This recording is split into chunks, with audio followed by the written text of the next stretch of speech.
স্বর্গ কাকে বলে আমি জানি না, কিন্তু এটাই হলো আজকে আমার জন্য স্বর্গ। আমি এখন দাঁড়িয়ে রয়েছি, এইটা হচ্ছে গুলমার্গ, গুলমার্গের ফার্স্ট পেজ, যেখানে এসেছি আমি কিছুক্ষণ আগে। আগের ভিডিও হয়তো আপনারা দেখেছেন।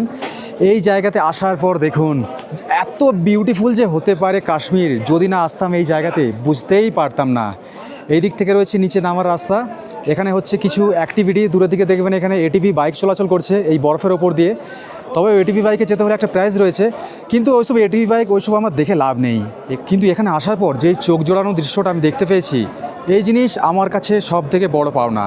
আমার কাছে সত্যি বলছি, কাশ্মীর ট্রিপ সব থেকে ওয়ান অফ দ্য বেস্ট।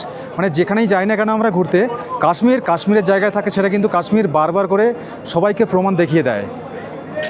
এখানে দেখবেন কিছু ছোটো ছোটো বসার জায়গা রয়েছে, যেগুলো হচ্ছে যেরকম কাঁচের মতো দেখুন ঘর দিয়ে আবৃত করা আছে। এখানে ভেতরে বসে খাওয়া দাওয়া যায়, খুব সম্ভব এটা কোনো রেস্টুরেন্টের না ডাইনিংয়ের এরিয়া হবে আর কি, খাওয়া দাওয়া করা যায়। আর এখানে দেখুন নিচে কিছু বরফ জমে রয়েছে, তবে যদি ফ্রেশ বরফ দেখতে হয় তাহলে যেতে হবে একদম ওই প্রান্তের দিকে। আপনারা যদি খুব কম খরচে গুলমার্গের সৌন্দর্যের মজা নিতে চান, তাহলে বলবো মাত্র 800 টাকা খরচ করে চলে আসুন এই জায়গাতে। সেকেন্ড ফেজে যাওয়ার কোনো প্রয়োজন নেই, কারণ ফার্স্ট ফেজে এখানে এত পরিমাণে বরফ রয়েছে।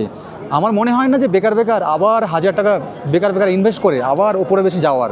কারণ এখানে যে জিনিসটা দেখতে পাচ্ছি, ওখানে গিয়েও কিন্তু সেম জিনিসটা দেখতে পাবো, কিন্তু ওখানে গিয়ে হতে পারে আবার শ্বাসকষ্টের সমস্যা, যে জিনিসটা এখানে একদম নেই।